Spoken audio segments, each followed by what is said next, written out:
Fahameraba atsika ry havako malalatra ity zoma fahatelopolo ny volana oktobra ity ary dia maniry ny fifaliany Jesosy amintsika rehetra hatrany. Ny mofinainantsika anio dia ny Kolosianina toko faharoa, Kolosianina toko faharoa andininy fahaefatra ka hatramin'ny andininy fahafito.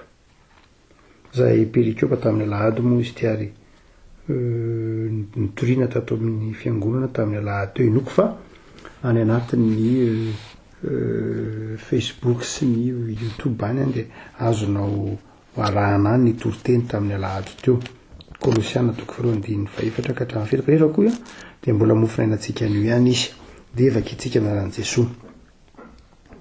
Ary izany no lazaiko fandrao isy ampahadiso hevitra anareo amin'ny teny toa marina fa na dia tsy manatrika anareo amin'ny ovo aza dia manatrika anareo ihany amin'ny fanaka, amin'ny faly sy mijery ny filaminanareo sy ny tsy fiovan'ny fonareo an'i Kristy.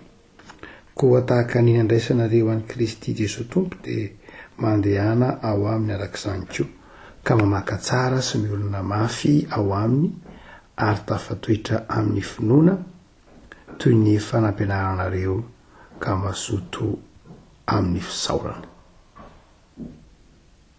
Ray masino manamasinana ny fahamarinana ny teninao ny fahamarinana. Amen. Ny andininy fahaenina no ampahirezanao ry havako. Koa tahaka nandraisanareo an'i Kristy Jesosy Tompo dia mandehana ao aminy arak'izany koa. Mandehana ao aminy arak'izany koa. Kristianina mandeha ao amin'ny Tompo. Lay matoa-teny nampiasain'ny Paoly eto dia ilay hoe mandeha dia matoa-teny izay ataontsika hoe fampiasa amin'ny andavanandro tamin'ny andron'ny Grika sy tamin'ny andron'ny Paoly. Mandeha ao amin'ny Tompo. Raha lay ny heviny raha-baky teny dia toy ny hoe mitsangatsangana. Izay mihitsy ny tena hevitra ilay teny raha-baky teny hoe mitsangatsangana na mivezivezy. Raha toa izany ka raisina ataontsika hoe ara-baky teny io dia manao hoe mandehana mivezivezy na mitsangatsangana ao amin'ny Tompo ataontsika hoe amin'ny fomba tsotra fa tsy dia tena hoe izay loatra ny tianyteneny. Fa tsy ara-baky teny io dia manao hoe mitondra tena na mahaiza mitondra tena na mitondra tena tahaka ny ao amin'ny Tompo. Raha toa izany ka azavaina misimisy kokoa ilay hoe mandehana ao amin'ny Tompo dia ny sary tiany Paoly ho hitantsika dia ny hoe Jesosy dia tahaka ny toerana anankiray io zany. Izy tsy rano hoe mandehana miaraka amin'ny Jesosy, tsy izay loatra. Mandehana miaraka amin'ny Tompo na mandehana makatahaka ny Tompo, tsy izay loatra fa mandehana ao amin'ny Tompo. Toy ny hoe milaza toerana zany io ilay Jesosy. Toy ny milaza toerana zany io ilay Jesosy. Ka ny tiany Paoly ho toetsaitsika zany dia ny hoe tahaka ny olona miditra ao an-trano dia tahaka izay koa ilay hoe miditra ao amin'ny Jesosy. Amin'izay fotoan'izay zany ny heviny dia ity.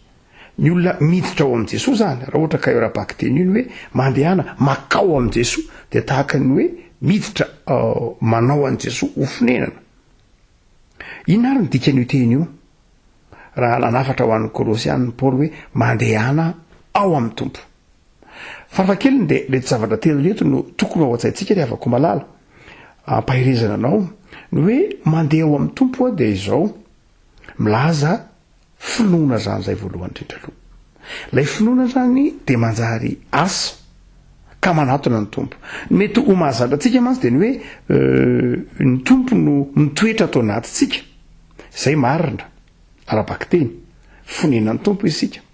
Fa eto Paoly dia manao hoe mandehana indray makao amin'ny Tompo amin'ny alalan'ny finoana. Ny olona izay mino zany an' Jesosy Tompo sy mpamonjy azy dia makao amin'ny Tompo izy amin'ny alalan'ilay finoantsika an' Jesosy no mampiditra antsika ho ao anatin'ilay fanatonana ny Tompo. Ary amin'izay fotoan'izay ny Tompo voalohany indrindra rehefa mino isika lay itsika mino an' Jesosy izany dia toy ny mihetsika ny finoana dia mahatonga hetsika, mahatonga asa ka mampiditra antsika ao amin'i Jesosy. ary rehefa ao am Jesosy tsika de ireto zavatra telo reto itsika teo. Voalohany de zao zany Jesosy ny mpiaro atsika. Ndikany hoe monina ao amin'ny tompo zany tsika teo. Monina ao amin'ny tompo amin'ny finoana isika de reto zavatra telo reto raha kely indrindra no entiny. Voalohany fiarovana ao atsika izy. Ny olona miditra mandeha ao amin'ny tompo zany de manana ny tompo ho mpiaro azy. Tahaka ny fonenana zany Jesosy. La Jesosy ngefa nyteny mandrakarena mampiasa an'le voambolana hoe mitoera amin'ny fitiavako. Zany hoe toy ny fonenana Jesosy. Rehefa indray sasatry ny azakazaka sika. Rehefa indray vizaky ny fitotototoana amin'ny zavatra maro samihafa eto amin'ity zao tontolo zao ity tsika de fonenantsika Jesosy. Fitsaharantsika Jesosy. Zay mahatonga an' Jesosy ny teny hoe ho anareo zay miasa fatratra, mavesatretana, trotraka, vizana, mitoera ao amiko. Fonenana ao atsika zany ry havana Jesosy. Ary rehefa fonenana ao atsika izy de miaro atsika izy. Io zany Jesosy de manaiky tsy onona atao amintsika. Zay mazava. Fa manaiky koa izy amin'ity Kolosianina ity honenatsika ka zary mpiaro atsika.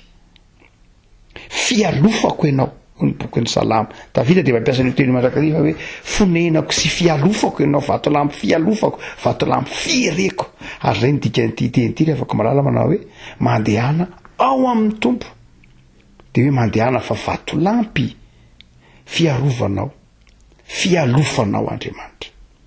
Afaka malala eto Paoly de tena mampahery ny kristianina tany amin'ny Kolosianina mihitsy. Tratry ny ady am-panahy mantsy ny kristianina tao Kolosia. Tratry ny ady am-panahy nahita ny figadran'ny apôstôly Paoly de mitebiteby. Nefa koa mahita ireo fampianarany diso isan-karazany izay mitaona azy hiala amin'Andriamanitra. De asain'ny Paoly mialoka ao am' Jesosy izy. Engany afaka malala itsika kristianina tsy hialoka amin'ny zavatra hafa ao anatin'ny tebiteby. Satria am'izao andrenatsika izao de betsaka ny misoratra ho fialofana. Betsaka ny miteny hoe za azo ialofana, za azo ianteherana sy ny sisa rehetra eto amin'ity zao tontolo zao fandalovana ity. Fa ambarany Jesosy aminao, ambarany Davida aminao fa izy ny fialofana azo antokatritra. Ary manaiky izy ialofanao. Mandehana ary ao am' Jesosy. Zany hoe mino ny fiarovan'i Jesosy. Mino ny famelan-keloka nomenanao tamin'ny alalan'i Jesosy, ampialofanao Jesosy. Ampianteheranao Jesosy. Fa ny faharoa koa afaka malala ho tsika manao hoe ny hevitra telo nambaran'io miditra ao am' Jesosy amin'ny alalan'ny finoana isika de tonga mpiaro atsika izy. Fa izao koa afaka malala lay teny hoe peripatio zany hoe lay voambolana hoe mandeha ao am' Jesosy de milaza koa hoe fialamboly. Milaza ohatrany hoe ratsolona de ohatrany hoe fisangatsanganana. Zany hoe ny heviny de zao fifaliana. Mandehana ao am' Jesosy ny olona mindry afaka malala ka monina ao am' Jesosy. Monina ao am' Jesosy de manam-pifaliana izy. Ny tempolin'i Jerosalema de tena manamarika ny tempolin'i Jerosalema de ny fifaliana ry havako. Ary zay zay io no ao an-tsain'i Davida rehefa miteny izy manao hoe filofako ianao. Ary zay sary zay ko no tiana ao an-tsainao raha manao hoe mandehana ao amin'ny tompo de mandehana ao amin'ny tompo amin'ny fifaliana. Ohatsika hoe tempoly tao Jerosalema de tempoly zay iandrasan'ny olona fifaliana. Raha mamaky ny boky ny Salamo ianao de ny Salamo vai manomboka eo amin'ny Salamo fa ndeha ataontsika hoe ny faharoapolo amby zato, raika amby roapolo amby zato sy ny sisa rehetra de misy hoe Salamo fiakarana. De anankiray ny Salamo fiakarana de hoe Salamo fiakarana makany Jerosalema. Ny olona zany rehefa monjy any Jerosalema de mitambatambatra ny isa-tanàna, ny isa-pianakaviana dia mihirisy ohatra avy any Galily izy andeha any Jerosalema lavitra be zany andro maromaro de tsy mandeha rery ny olona satria aleo saritsaina fa rehefa hiakatra any Jerosalema de miakatra any Jeriko jeriko zay tanàna mangina be lay ohatran'iny mandraky iny lay saratsainy hoe tia mahazo zevy anao zany miakatra ao aty Ambatolaona de ohatrohatran'ireny ny lalana lalovana miakatra ny mandalo ny jeriko mangina ary feniko ndraindray moa de tamin'iny le nisy ny nisy nday fanoagana momba le Samaritana tsara fanahy de tahaka ireny ny lalany zanak'Israely rehefa andeha hiakatra ho any Jerosalema izy de mitambatambatra izy ary mihira eny am-pandehanana. Misy ny hira atao vao iomana andeha hamonjy ny tempoly any Jerosalema, misy ny hira atao raha voatazana le tempoly zay mahatonga le hira hoe manao poromasoko eny amin'ny tendrombohitra avy aiza ny famonjena ny famonjena dia avy amin'ny Jehovah mpanao ny lanitra sy ny tany tsy averiny ankozozana eny tongotra ao mahatazana n'ilay tempoly le tendrombohitra misy ny tempoly izy de mihira indre zany fifaliana lay hira hoe hira atirana fanampiny moa iny le faly aho raha izy ireo tamiko andehitsika ao any an-tranon'i Jehovah reny de salamy fiakarana zany hoe salamy fifaliana andeha hamonjy ny tranon'Andriamanitra andeha hiditra ao amin'Andriamanitra aza-donona fa ny tempoly de mifanila ny efitra masina indrindra sy ny efitra masina ka raha andeha hamonjy tempoly ny olona de toy ny hoe ao amin'Andriamanitra izay sary zay koa nomenanao rehefa miteny tokana hoe mandehana ao amin'ny Kristy de ny tiany Paoly tenenina ao anatintsika Andriamanitra ao anatintsika Jesoa satria tempoly mifanamasina isika fa ny tia tenena koa de zao ao amin'Andriamanitra de misy fifaliana miditra izay olona mino an Jesoa tompo sy mpamonjy azy de miditra ao anatin'ny fifaliana Andriamanitra afaka miteny tahaka ny mpanao salamy faly raha ozy ireo tamiko hoe andeha itsika ao any an-tranon'i Jehovah zany rehefa malala de zao ny olona mandeha ao amin'ny Kristy de olona manam-pifaliana tsy olona miferinaina lava tsy olona isaka miresaka aminy anao de taraina lava tsy olona miresaka aminao de olona kivy tsy olona miresaka aminao de olona resy tsy zany rehefa malala tsy zany ny olona manana ny tompo tsy midika koa zany hoe ivanitinitykeraky ny tanàna ny olona manana ny Kristy tsy zany loatra fa ny olona manana ny Kristy de olona manana pifaliana ao anaty satria miditra ao anatin'izany fifaliana Andriamanitra izany ny olona manana ny tompo tsy manao hoe eto de ny ampanantenain'ny tompo anao raha miaraka aminy ianao raha miditra ao aminy ianao mandray azy ianao de ny fifaliana fitenin'ny tompo manao hoe te ho tanteraka aminareo ny fifaliako i fifaliana io rehefa malala de tsy takatry ny olona tsy manana an Jesoa mihitsy tsy takatry ny olona tsy ao amin'ny tompo ny fifalian'ny tompo ny olona ao amin'ny tompo ihany no mahatakatra ny fifalian'ny tompo azay ny tao mananao hoe andramoka izaho fa tsara ny tompo zay olona ao amin'ny tompo ihany andramoka izao fa tsara Jehovah andramoka izao fa tsara ny mandray an Jesoa fifaliana zany rehafa tsy fifaliana miainga amin'ny hoe fifaliana zao tontolo zay mandalo sy mielina ihany fa fifaliana maharitra ho Jesoa ny fandraisantsika ny Jesoa tompo ho mpamonjy antsika ny finoantsika azy ny finoantsika ny fitiavany de mahatonga antsika manam-piarovana fa mahatonga antsika koa faly ao aminy fa ny fahatelo de zao rehefa malala hoe mandehana ao amin'ny tompo tsy fifaliana ihany koa rehefa malala fa izao famoazana mamoa ao amin'ny tompo zay mahatonga an Jesoa ngena nafatra hoe zany no voaloboka ianareo ny sampany ny hoe makao am' Jesoa zany dia mamoa tahaka miray am' Jesoa miaina miaraka am' Jesoa miombona am' Jesoa de mamoa tsy misy olona zany makao am' Jesoa ka manao ohatran'ilay aviavy tamin'ny Betania tsy mamokatra fa izay makao am' Jesoa de manjary mamoa izy misy ho ao am' Jesoa tsy rehefa malala ity ny antony satria tiany Jesoa hamoa inona moa ny voza ambarany apôstôly Paoly rehefa malala raha ohatra ka taratasy ho an'ny Kolosiana fakeo hoe Kolosiana toko fahatelo de hoy izy koa amin'izany de mitafy famindram-po fiantrana famirampanahy fanetretena fahalemem-panahy fandeferana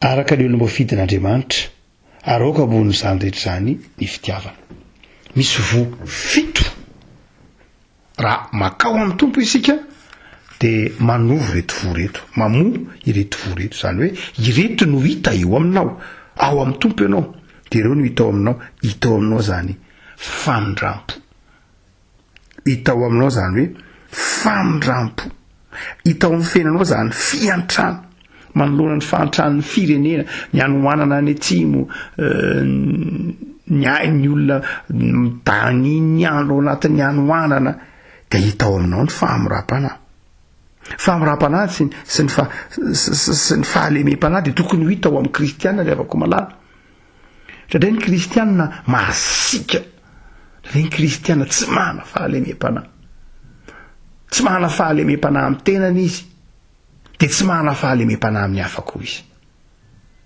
raha ohatra ka mahita ny hafa menjery izy mahita ny olona manoty izy mahita dia izao masika mitsara manamartena tsy mahana fahalemem-panahy zany koa tsy milaza hoe ny kristianina ry havako malala manoloana ny fahotany olona dia teny mety zao ataonao tsia fa tokony hana fangorahana tokony mahana fahalemem-panahy Jesosy ngira nahita ny fahotany ry havako malala nahita ny fahotantsika dia nangoraka izy ary misy fotoana ry havako malala tena fangorahana mihitsy fahalemem-panahy sy fitiavana no entinao manarina ny olona ao amin'ny tompo fa tsy ny fahasiahana ary betsaka ny kristianina izay masika loatra ndraindray ka mampatahotra ny olona mampandositra ny olona fa tsy zany ny kristianina ry havana tsy mampandositra ny kristianina fa tokony ho hita ao amin'ny kristianina ny fahalemem-panahy ny Kristy fahalemem-panahy ny Kristy ny fahatsoram-piainany ny Kristy tokony ho hita eo amin'ny kristianina satria monina ao amin'ny tompo izy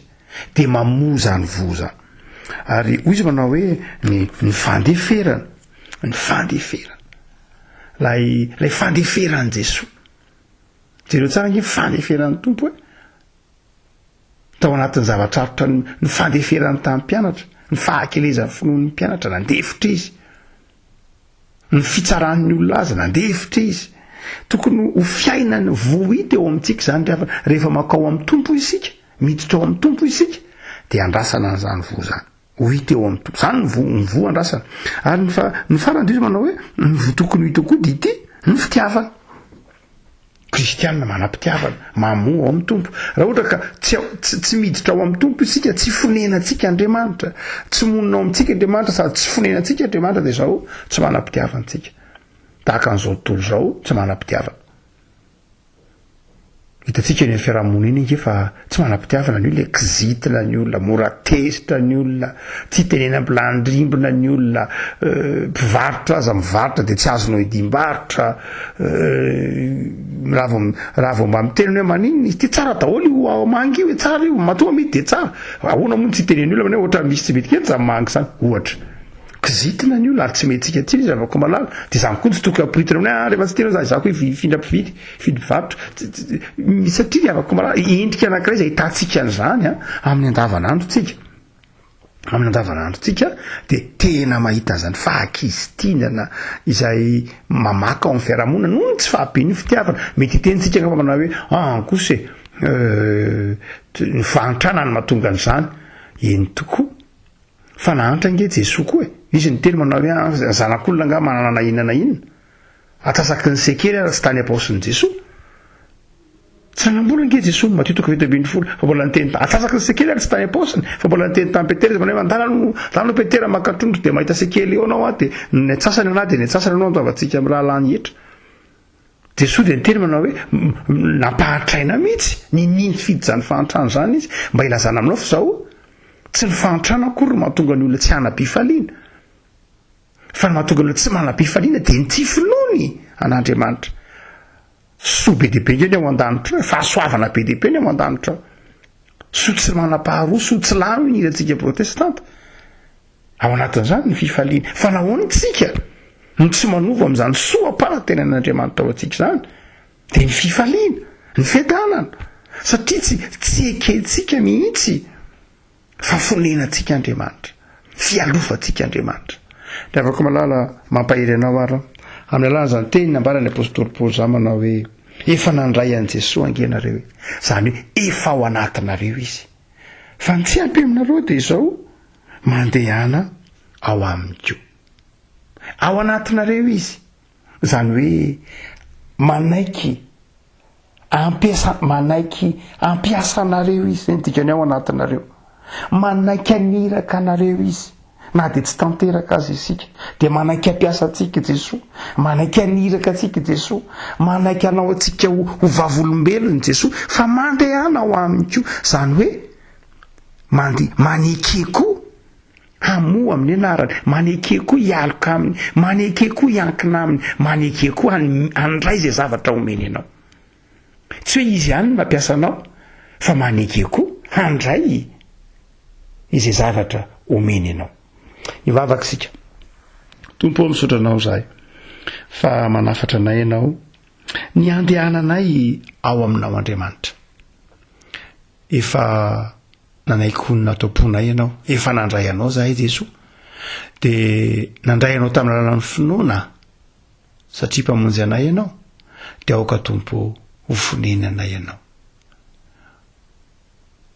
Ianao Andriamanitra izay mahay zavatra rehetra no hiaro anay, hiaro ny fahasalamanay, hiaro ny asan'ny tananay, hiaro ny fikelezanay nanay. Fonenanay ianao ary manome fifaliam-po anay, fonenanay ianao ary mampamoa anay eto amin'ity tany fandalovany ity. Tompo mamindrafo aminay, jereo amin'indra fonao ny firenenay, aoko fialofanay ianao Tompo. Azaveranao imezana zao tontolo zao zay eo anolohan'ny fantrana, eo anolohan'ny anoanana, eo anolohan'ny fisavoritana ao anivon'ny fiarahamonina, meteza Tompo mamindra fo amin'ny tanindrazanay. Fiasanao zay kristianina, iraka ao zahay, amboary zay Tompo, mba ho ao aminao, mba hamovo tsara ho an'ny tontolo sy ny fiarahamonina misy anay.